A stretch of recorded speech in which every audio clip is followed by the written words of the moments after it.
The sword champion that they are talking about is Jingliu, because of the fact that we know that she disappeared from everything after the fight with Jingyuan. So that is her. However, the traitor, I don't know who it is, but it could be inbibitor Lunae or Dan Hong or Dan Fang. What a great way to hide your identity, right? I'll change my name from Dan Fang to Dan Hong, and nobody is going to guess who I am. Jingliu, an ice destruction character that is coming in version 1.4, but before we talk about her, I just wanted to ask you one simple question. Am I the only one who thinks that she looks way more gorgeous than Kafka? I don't know, let me know your opinion about it in the comments section below, but in my opinion, she looks way more gorgeous than Kafka. I mean, look at her. The white hair, the beautiful face, her dress is just gorgeous. She looks fine as hell. She is just amazing. She is 10 out of 10 in every single aspect. And in my opinion, Kafka in comparison with her is just literally nothing. But it might be just because I am actually a little bit biased towards girls who has white hair and who likes the moon, because these are two elements that I like as well. So that might be the reason. But anyways, this isn't what we are going to talk about. What we are going to talk about is the character herself. And before we start, don't forget to subscribe my channel if you haven't already, to stay notified with everything new about Honkai Star Rail. And if you enjoyed the video, make sure to hit that like button and share the video with your friends. And without any further ado, let's just get started. So as usual, Honkai Star Rail can't actually stop giving us the information about the characters that are coming not in the next version, but in the version after that, which is just absolutely insane. But whatever they want, this helps people to be able to save for the upcoming versions and understand how they are going to handle the game, which is very good actually for the free-to-play players.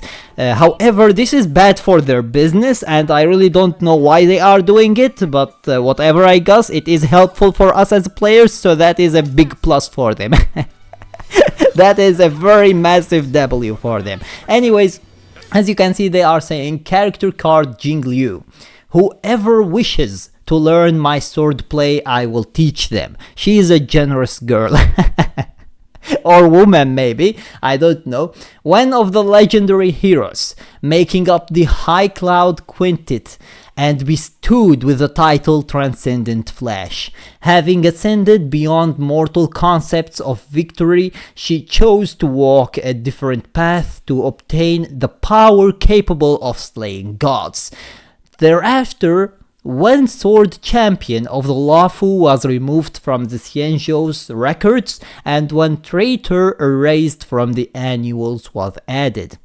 So I think that the sword champion that they are talking about is Jingliu, because of the fact that we know that she disappeared from everything after the fight with Jingyuan. So that is her. However, the traitor, I don't know who it is, but it could be inbibitor Lunae or Dan Hong or Dan Fang.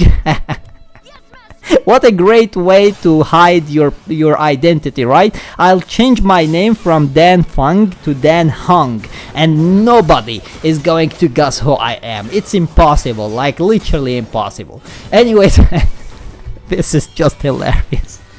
Anyways, I think that the sword champion is going to be actually Jingliu, and the traitor is most likely inbibitor Lunae, who was added after what he did during the current story. I am not going to spoil anything in case you didn't play the story until now, but he does something that I think makes him actually being added to the Xianzhou's records again.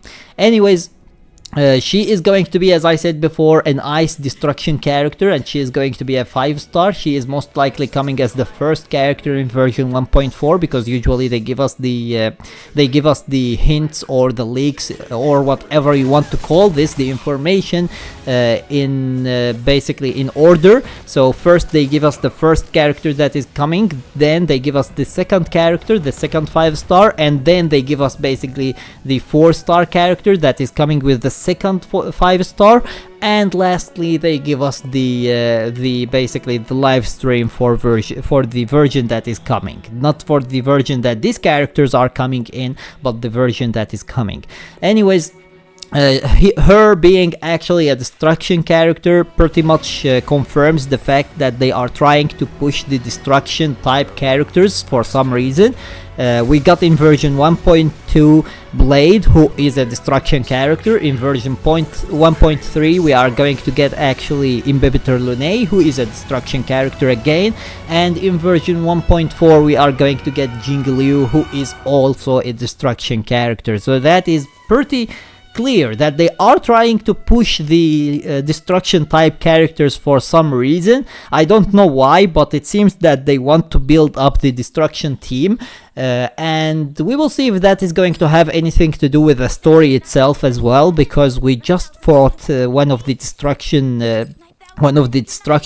Emanator, I guess they are called, which is pretty much the second to command when it comes to basically Aeons. So you have the Aeon first, which is basically the Aeon of Destruction, Nanook, and then you have the Emanators, who are basically who should take Nanook's place if he dies. I think that this is how it works. I am not sure 100%, so if there is anything wrong with that, let me know about it in the comments section below.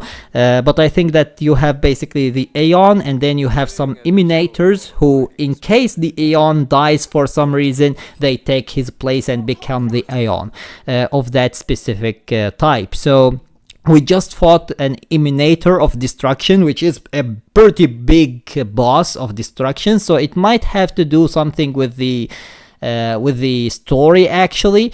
So we will see what they are going to do with that as well. However, I think that her being an ice character is a little bit of a disappointment. In terms of character design, it makes her look gorgeous, and it is fitting for her because she has actually white hair and she likes the moon, so it is fitting for her very well. However, it might be bad for her kit, because usually the ice type characters doesn't deal as much damage as other type characters in Honkai Star Rail for some reason. So I think that this might be a little bit of disappointment for her overall kit, but we will see if she is going to have something special that makes her different from other ice characters, that makes her actually extremely useful, because I think that a character like Jingliu has to be extremely useful. She has to be. She is an incredibly strong character, and if you used her during the quest for Yanqing, you know how beautiful her gameplay is. So I think that she deserves actually to be a very useful character. Not broken maybe, I don't know if they want to make her broken or not, but she needs to be extremely useful. Like, she can deal a good amount of damage and she can carry you everywhere you want. She doesn't have to be on the level of Seele. Seele is still the greatest character in the game until now, and she is the first character who has been released. Like, seriously, in my opinion, she is still on top when it comes to damage dealing, and she is just insanely good. So I don't know if she needs to be on the level of Seele, but she needs to be a very good character. Anyways, this is my opinion about her. Let me know your opinion about her in the comments section below. I think that I am going actually to summon for her. I don't know if I am going to summon for inbibitor Lunae or Xuan, because both of them are coming, and Xuan is another character that I really like, and inbibitor Lunae is another character that I really like. So I don't know which character I should pick, but I am 100% nonetheless summoning for Jingliu. This is 100%. It's not even a choice for me. It's just something that I have to do. I just have to do. So if I gather enough, I might summon for both inbibitor Lunae and Xuan. If I don't gather enough, I am going to summon for one of them and skip the other to summon for Jingliu. Anyways, this is what I wanted to talk about. Let me know your opinion about everything that we went through in the comments section below, and I hope that you enjoyed the video, and if you did, please give it a thumbs up and share it with your friends so that they can enjoy it too. And if you got any useful information from this video, or if you enjoyed it, make sure to subscribe my channel and turn on the notification bell beside it to stay notified with everything new about Honkai Star Rail. And with that being said, see you as always in the next video of Honkai Star Rail.